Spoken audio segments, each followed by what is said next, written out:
할렐루야. 자, 우리 옆에 분과 함께 또 인사 나누시도록 합시다. 자, 인상 쓰지 마시고요. 사랑합니다. 축복합니다. 이렇게 만나니 반갑습니다.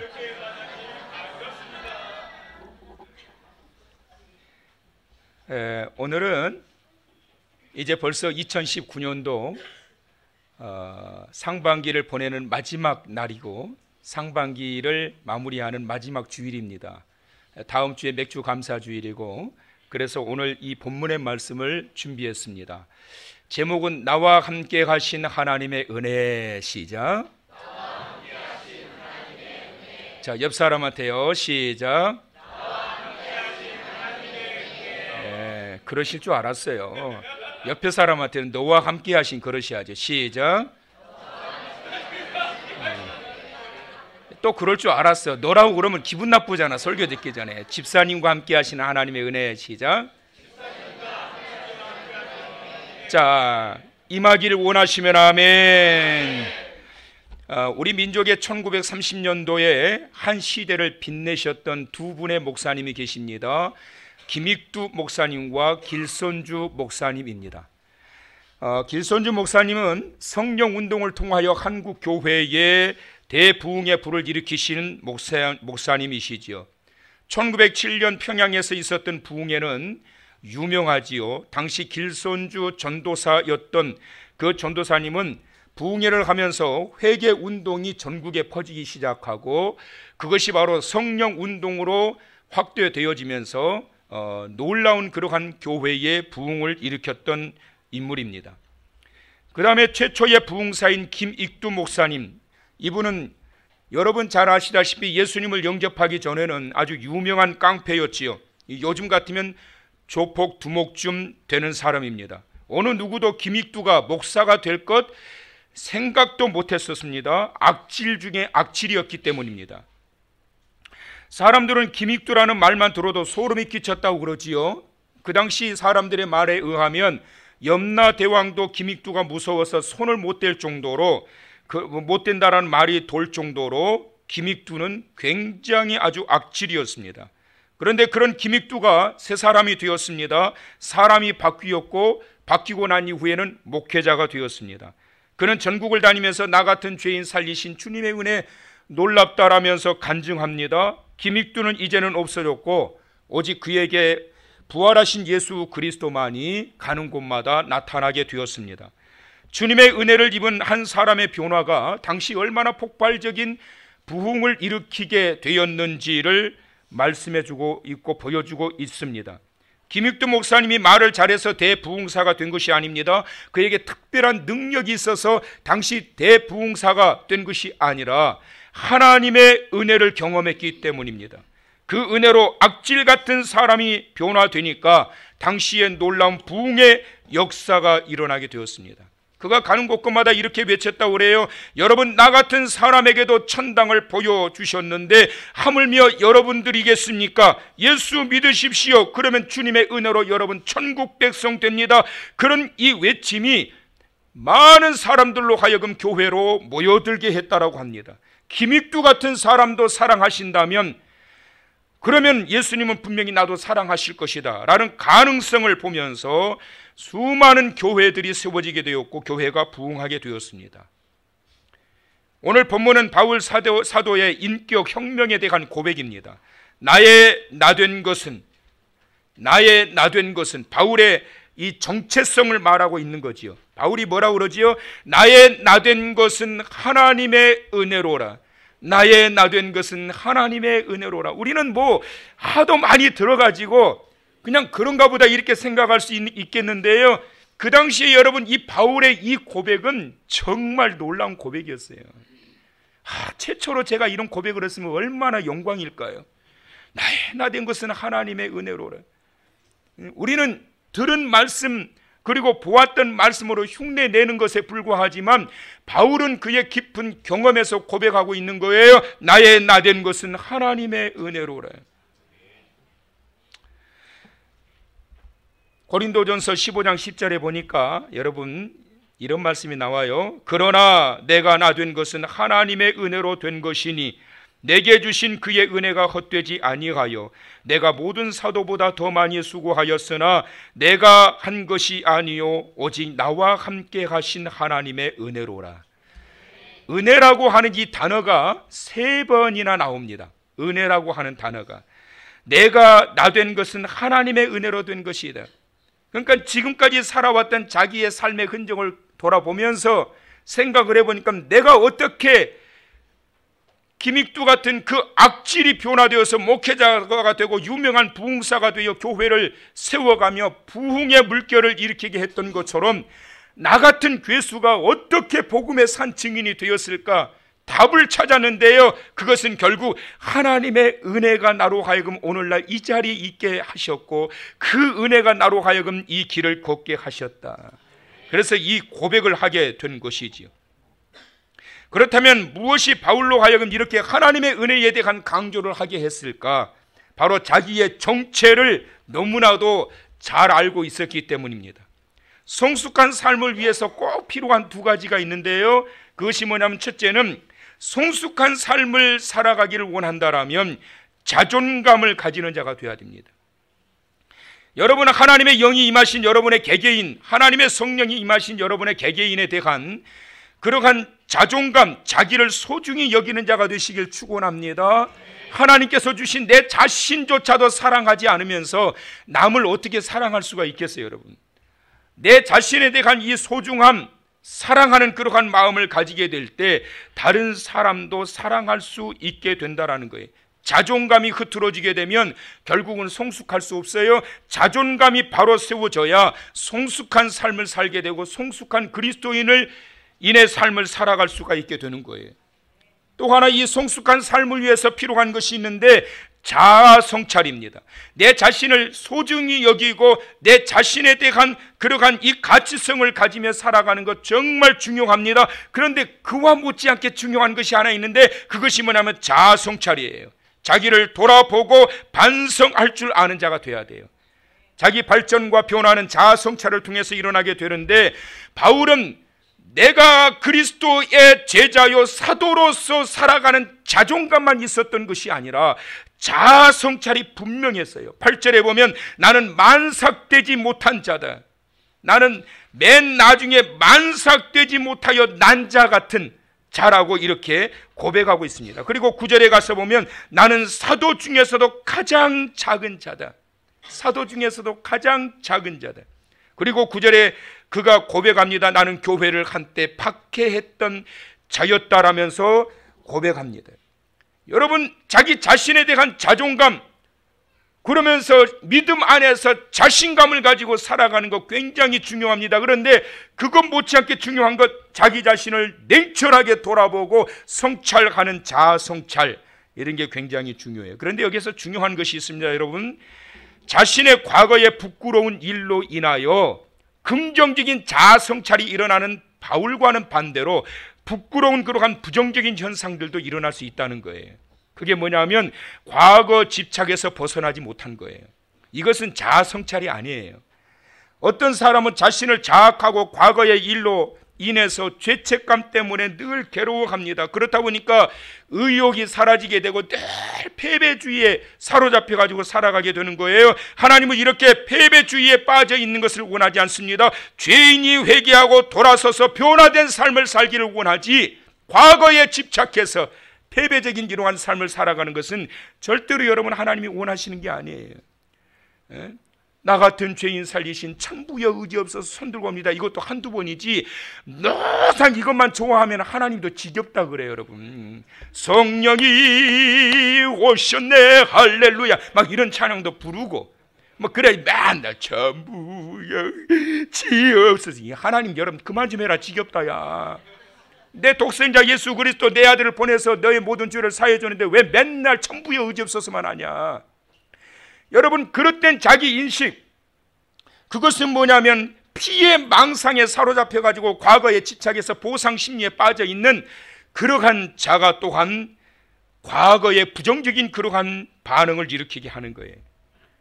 7살짜리밖에 안 됐던 자기 아들을 살해하고 시신을 훼손했던 부모가 있었어요.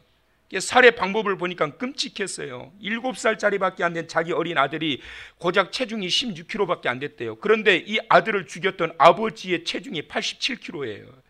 87kg나 되는 이 자기 아버지가 자기 친아들 7살짜리 16kg밖에 안 나가는 이 어린 아들을 일주일에 3번씩 두세 번씩 마치 샌드백을 치듯이 때려가지고 그 아들을 죽였다는 거 아니에요.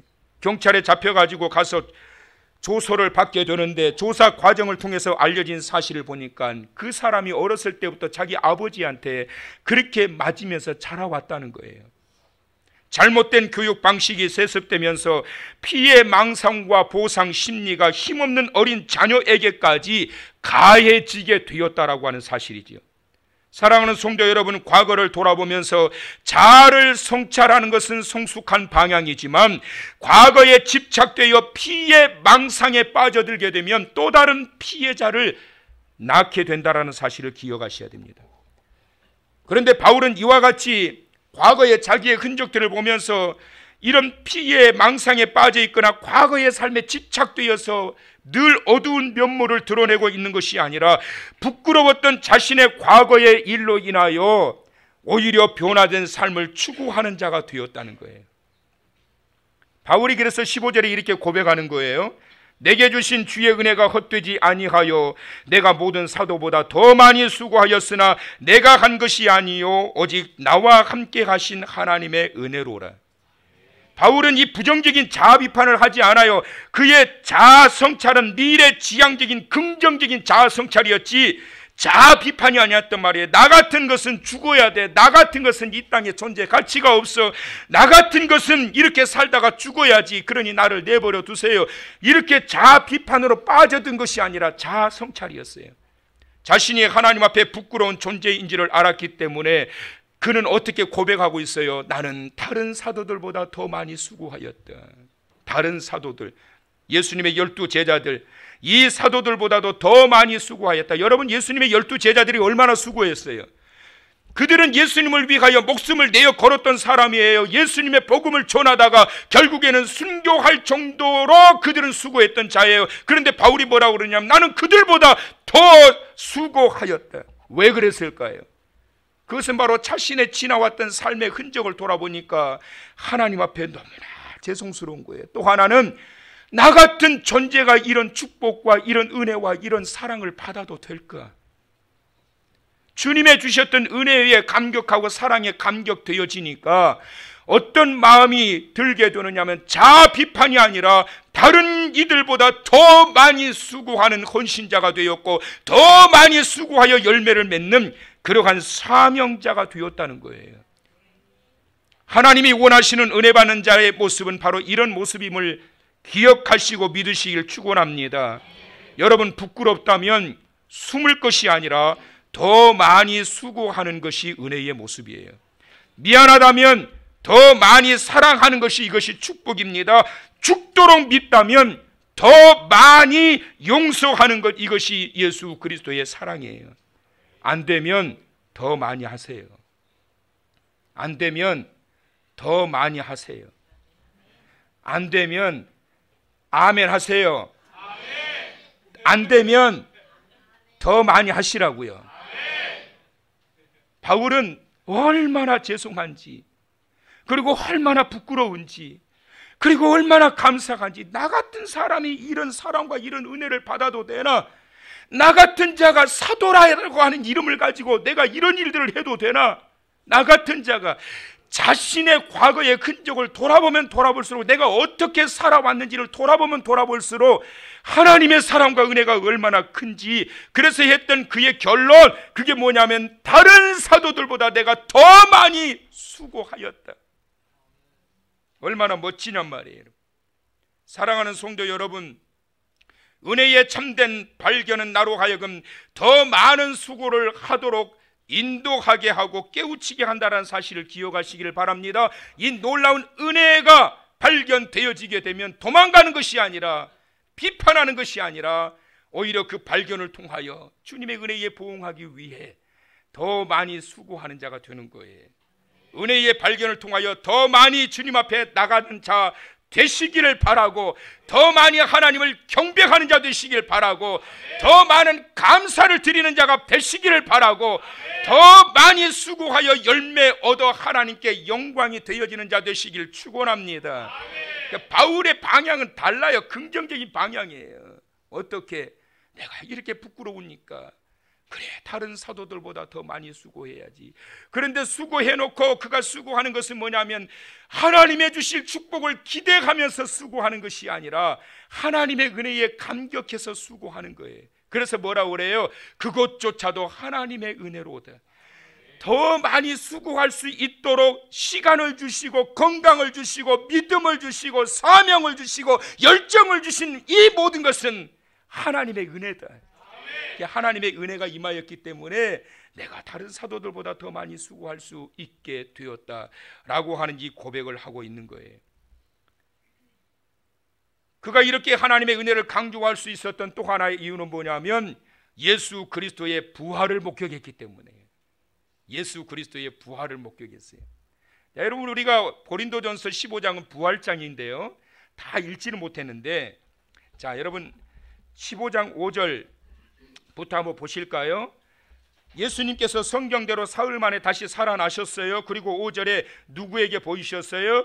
게바에게 보이셨어요. 게바가 누구예요? 베드로예요. 베드로에게 보여주셨어요. 그 다음에 누구에게 찾아오셨어요? 예수님의 12 사도들에게 찾아오셨어요.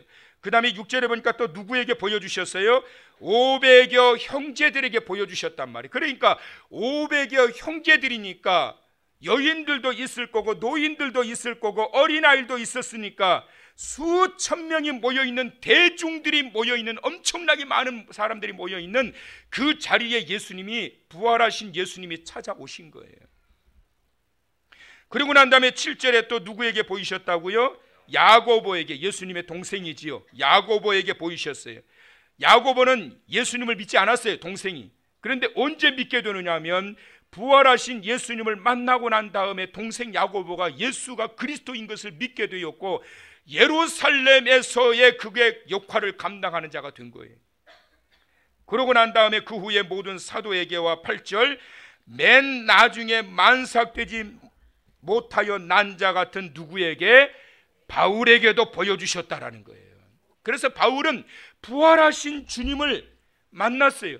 가장 먼저 교회에 못박음질을 하고 예수 그리스도를 믿는 자들을 잡아 가두려고 혈기왕성하여 나아가는 과정에서 다메섹 도상에서 부활하신 예수님을 만났고, 그리고 그 이후에 또한 그는 부활하신 주님을 만나면서 그러면서 하나님의 은혜를 강조하며 나가는 자가 되었습니다. 여러분, 바울은 본래 어떤 사람이에요? 베냐민 지파거든요. 이스라엘의 초대 왕이 사울입니다.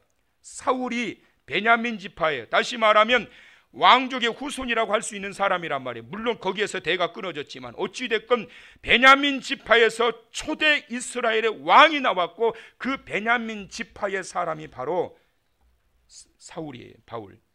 그는 길리기아 지방이었던 다소에서 태어났어요. 그것은 무엇을 의미하느냐 하면 바울은 로마의 시민권자였단 말이에요. 태어날 때부터 로마의 시민이었어요.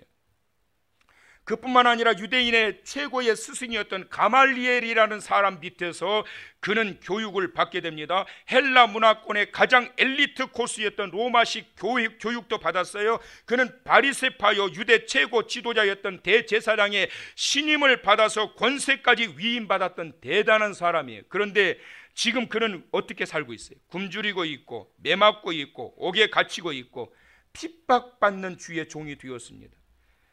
그 헛벌과 명예와 권세를 다 배설물로 여겨버리고 그리스도의 종 된 것, 그것이 바울은 그렇게 기쁠 수가 없었어요. 그래서 나의 나 된 것은 오직 하나님의 은혜라고 감격하고 있습니다. 여러분, 이건 대단히 어려운 고백입니다. 이런 상황에서 병들어 다 죽어가다가 예수님 이름으로 고침받았을 때 하나님의 은혜입니다. 감사합니다. 할 수 있어요, 없어요? 누구나 다 할 수 있어요. 가난하게 살다가 부자가 됐어요. 하나님의 은혜입니다. 할 수 있어요, 없어요? 아멘 하신 분들은 그렇게 될 줄로 믿습니다. 꼭 그래야 아멘해요. 사업에 실패했다가 다시 일어섰어요. 하나님의 은혜입니다. 할 수 있어요, 없어요? 할 수 있단 말이에요. 그때에는 나의 나 된 것이 하나님의 은혜라고 할 수 있어요. 그런데 지금 바울의 이 상태를 보게 되면 세상적으로 보면 이게 실패자요 추락한 인생으로 보이는 거예요. 사는 꼴이 형편없고 볼품없는 삶을 살고 있는 것처럼 보여져요. 그러나 바울은 진정한 자기 정체성과 본질을 발견하고 난 다음에 삶의 기준이 완전히 바뀌어져 버립니다. 성공의 기준이 완전히 바뀌어지게 됩니다. 자기 삶의 방향이 완전히 바뀌어지게 돼요. 그러면서 나의 나 된 것은 하나님의 은혜로 된 것이다 고백하고 있는 거예요. 에드워드 모트라는 사람이 캐비넷 공장에서 고용되어서 일을 하고 있는데 그 힘든 노동을 하면서 이 사람은 얼마나 힘든지 짜증과 불평과 원망과 좌절에 사로잡혀 가지고 아침만 되면 출근하기 싫어 가지고 그리고 일하는 것도 왜 그렇게 힘든지 이런 상황 속에서 일을 하고 있는 중에 어느 날 하나님의 전에 나가서 예배를 드리는 중에 그 은혜를 듬뿍 받게 돼요. 그 하나님의 잔잔한 감동이 은혜가 밀려오는데 얼마나 기뻤는지 은혜 받고 난 이후에 에드워드 모트는 이전에 그렇게 아침에 일어나 직장에 출근하는 게 죽기보다 싫었고 일하는 게 그렇게 짜증스럽고 일을 하면서도 불평과 원망에 가득 차서 일했던 사람이 하나님의 은혜를 받고 난 다음에 그의 일터에서 그가 고백하기를 내가 들고 있는 망치가 마치 춤을 추는 듯하였다. 얼마나 기쁜지. 그렇게 일하다 보니까 그의 삶이 완전히 달라지게 되고 형편이 달라지게 되는데 마침내 그가 죽도록 일하기 싫었던 그 공장이 나중에 그가 인수하여 자기의 공장이 되었고 그 공장에 교회를 세워서 그 공장 자리가 교회가 되었고 목사 안수를 받아 은혜의 복음을 전파하는 자가 됩니다. 그러면서 그가 썼던 유명한 찬송가 이 몸의 소망 무언가 우리 주 예수뿐일세 우리 주 예수밖에는 믿을 리 아주 없도다 굳건한 반석이시니 그 위에 내가 서리라 그 위에 내가 서리라. 할렐루야. 이 세상에 믿을 리는 오직 나의 반석이신 예수 그리스도 한 분뿐이신 것을 믿으시기를 바랍니다. 그 은혜로 사는 거예요. 은혜 받고 나니까 삶이 달라져 버린 거예요. 부활하신 그 살려주는 영으로 능력을 주시고 오늘까지 버티게 하시고 이기게 하시고 믿게 하시고 거듭나게 하셔서 오늘의 내가 있는 거예요. 그래서 나의 나 된 것은 오직 주의 은혜로 된 것이다. 바울은 이전에 있던 모든 교만을 이렇게 비워버렸어요. 자기만을 위한 생각도 비워버립니다. 한때 잘 나갔던 시절에 대한 생각조차 다 비워버립니다. 그리고 그 비워진 공간에 딱 하나 채웁니다. 그것은 바로 오직 예수 그리스도의 은혜. 사도 바울은 평생을 하나님의 은혜로 살다가 은혜롭게 순교의 자리에 서게 됩니다. 오늘은 2019년도 상반기 6월을 마무리하는 주일입니다. 다음 주일은 상반기를 마치고 하반기를 시작하는 맥주 감사 주일입니다.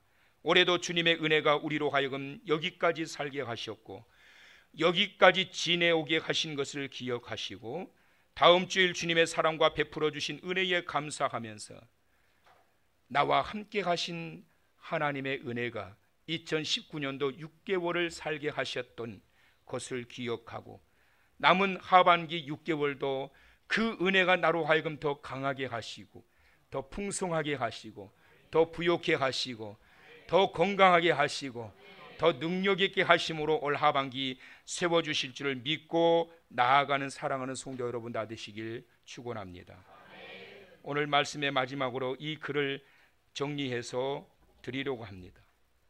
보시면서 이 글이 여러분의 마음속에 다시 다짐의 글이 되시기를 바라고 바울이 경험했던 하나님의 놀라우신 은혜의 고백과 그리고 결단이 되어지길 원합니다. 농사를 모르는 사람들은 논에 물이 가득 차 있으면 벼가 잘 자라는 줄 압니다. 하지만 논에 물이 가득 차 있으면 벼가 부실해져 작은 태풍에도 쉽게 넘어집니다. 그래서 가끔씩은 물을 빼고 논바닥을 말려야 벼가 튼튼해집니다. 우리 삶의 그릇에도 물을 채워야 할 때가 있고 물을 비워야 할 때가 있습니다. 인생은 흘러가는 것이 아니라 채우고 비우는 과정의 연속입니다. 오늘 무엇을 채우고 또 무엇을 비우시겠습니까? 마음에도 저울이 있습니다. 가끔씩 가리키는 무게를 체크해 보아야 합니다. 열정이 무거워져 욕심을 가리키고 있지는 않은지, 사랑이 무거워져 집착을 가리키고 있지는 않은지, 자신감이 무거워져 자만을 가리키고 있지는 않은지, 여유로움이 무거워져 게으름을 가리키고 있지는 않은지, 자기 위안이 무거워져 변명을 가리키고 있지는 않은지, 슬픔이 무거워져 우울을 가리키고 있지는 않은지, 주관이 무거워져 독선을 가리키고 있지는 않은지, 마음이 조금 무겁다고 느껴질 땐 여러분의 저울을 한번 들여다보시기 바랍니다. 오늘이라고 하는 시간을 은혜로 여기며 살아가고 계십니까? 아니면 마지못해 살아가고 계십니까? 오늘을 살아가는 이 모든 순간들은 바로 내게 베풀어 주신 주님의 은혜인 것입니다.